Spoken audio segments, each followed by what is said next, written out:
friends, this is Thaddeus from Going Nerdy, and before I even begin, I've got to say mad props to Star Wars Theory, and for those of you who don't know, haven't been following this at all, Star Wars Theory is a YouTube channel who's a huge fan of Star Wars. You guys know exactly what I'm talking about. It's been going on for 4 years, 2 years, something like that. He created a Darth Vader fan film that has been getting a ton of attention. It got so much attention that he actually got it, like, not stricken, it got copyright blocked. And so all of the ads that were then placed on the fan film then monetized another, I don't know, it was another channel. And the uproar, the outlash, the cry from the audience was so overwhelming that Lucasfilm stepped in and just said, hey, knock it off. Take the ads off, stop threatening this guy. And what's been seriously, what's been the most impressive about this, now it's a fan film, it's amazing. It's one of the better fan films that are out there. And I like fan films, they're fun. He did a phenomenal job and the cast and crew did great. It cost him like hundreds of thousands of dollars to do this, right?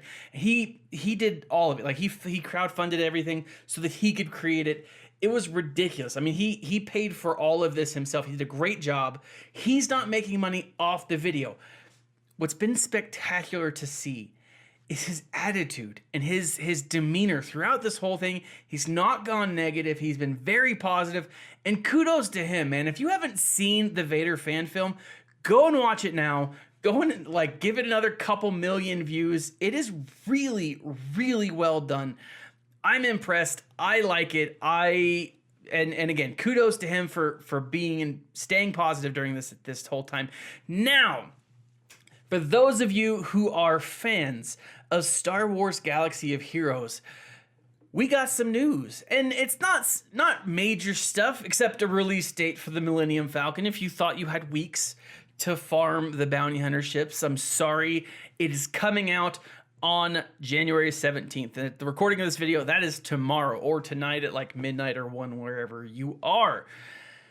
We're getting the Millennium Falcon. It's going to be pretty awesome. There were some other changes on this post that I kind of wanted to talk about. Now, if you're getting the Falcon, kudos, good for you. I'm not going to be able to get it for at least 6 months probably. My ships are not great. I'm actually going to do a video later on this week to kind of have someone guide me through how to fix my ships and where I need to focus. Now, that's awesome. Excited for that. I'm excited to get like a star or two and not be able to unlock him. The Millennium Falcon will sit there with my, Jedi Knight Revan. But here's the cool thing. They've added some changes here. Gear 12 salvage and MK2 pulse modifiers or modulators have been added to the shard store. Now, that's awesome because the shard store, I mean, I like the shard store, but let's face it. I mean, I'm only farming one or two. I'm really only farming a handful of pieces out there. What this is going to allow us to do, and specifically me, I mean, it's great for you guys, but the reason I'm excited about this is it's going to allow me to actually go through and gear up those G12 characters that I haven't been able to touch for the longest time. Now, I'm sure they're going to put it in a way that will allow us to, allow them to make the most money possible. Because, again, they're a business. That's what they do. That's how they make their money. That's how this game thrives. I won't begrudge them that. But it's going to allow me to finally finish off those G12 pieces. Now, it does make me wonder if a Gear 13 is on the horizon. It also makes me wonder if they're going to be doing something different with the Guild Events shop. Maybe we'll be getting more and more of those pieces, or maybe maybe there's some changes coming. I'm pretty excited about what this means because I think really, we haven't seen many changes to stores and shops for a while. I mean, we've seen some additions, which I've been grateful for. They've been awesome, and it's really helped, ease the farming. But this is going to be better, and I'm excited for it, and I'm looking forward to it. Done some other things. They've given us this packs and bundles. Now you can get the Freedom Fighter Faction Pack. There's a bunch of F's right there. Bunch of F words right in a row. multiple F words.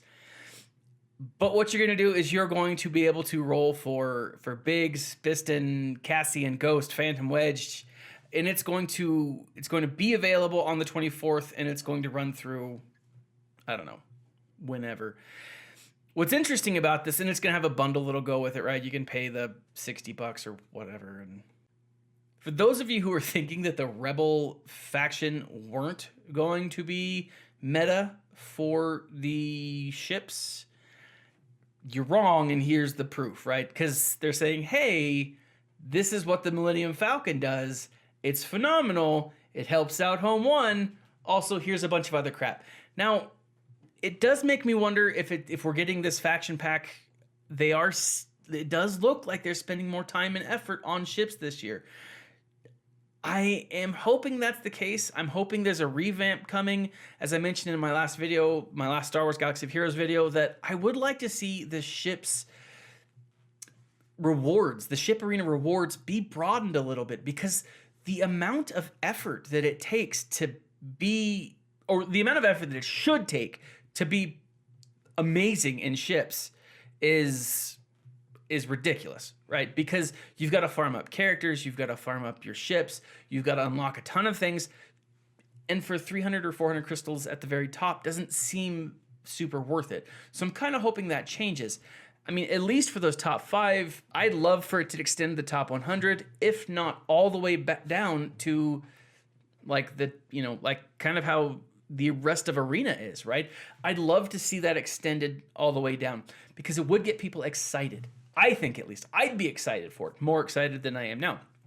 I am also thinking that more and more stuff is coming. Now, additionally, we're getting some shard shuffles, right? We're getting the Anakin's ETA fighter, but it's going to Fleet Arena, or the Fleet Battles 1.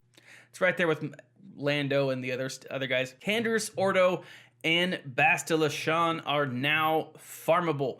Canderous is on Cantina Battle 5C, so Canderous is going to be someone that you're going to want to focus on. I'm actually going to switch my kind of current... Okay, hold on! I'm actually going to switch my current farm. I'm working on L337. I'm working on Lando as well. I'm going to keep working on Lando. I might actually free up my Lando and his Falcon to farm Anakin's ship, because I do think that it's going to be a little more valuable than Lando's Falcon. Also, I think Canderous is going to be one of those characters that I'm going to need for Dark Revan. And when I say Dark Revan, I mean Darth Revan, because let's face it, February is just around the corner, and if I start farming Canderous now, it's possible. I'm not going to go all out and try to break down and be like, I've got to farm Canderous and I'm going to get Darth Revan when he comes out. But I give us about a month, about 30 days from this moment, until we get an announcement of Darth Revan, or until a Darth Revan event is launched. I'm really thinking that's going to be the case. I think he's going to be viable, and I think he's going to be someone that I want to get. Now, with that, I have been farming Django and Bosk. Bosk, for me, he's 44 out of 100 shards. I'm going to try to get him up as quickly as I possibly can between now and the rest of the week. If I can get him maxed out, at least 7-star by the end of the week, then I can actually move on to Bastila Shan. I think that she's going to be worth it. Looking at her kit, she's pretty solid. Guys, I think this is just indicating that Revan's on his way. I think this is what we have. Start the countdown. You have T-minus 30 days to get your characters ready. Now, if we need other characters that aren't Darkside KOTOR. Now, if we're not getting an HK-47 rework, if he doesn't get the Old Republic faction, I don't know what else they'd be adding to this. I have Darth Treya, I have Nihilus, I have Scion all the way to, 7-star. I'm not worried about that, but I'm curious to know who else I'd be needing, right? Who else besides those characters, besides Bastila Shan Fallen and Canderous, would we be needing for this type of event? Now, I do have my other Sith completely maxed out. They're not geared very high, and I'm not going to worry about that just yet. I'm just going to try and farm them. I am going to make sure that I can get Jedi Knight Revan on the next go-around. All of my tunes are geared up as high as they can be, as high as they need to be, and as high as I should be able to unlock Revan the next go-around, which people are speculating will happen sometime around Valentine's Day. So, and hopefully shortly thereafter, we're able to unlock Darth Revan. But what do you think about all this new stuff that's happening? Have you been paying attention to the stuff that's been going on with Star Wars Theory? Leave a comment in the section below. Go and watch Star Wars Theory's Darth Vader. It is solid. He is going to be doing a follow-up of the film. I am very excited for it, simply because it's cool to see fans come together like this. Leave a comment in the section below. Like, subscribe, share. Join us on Going Nerdy and Discord, and follow me on Twitter and Instagram. My Instagram account is pretty much me as a person. Very seldomly do I put anything Star Wars related, but sometimes. But if you're interested, follow me there. This has been Thaddeus from Going Nerdy, and as always, my friends, smile and stay nerdy.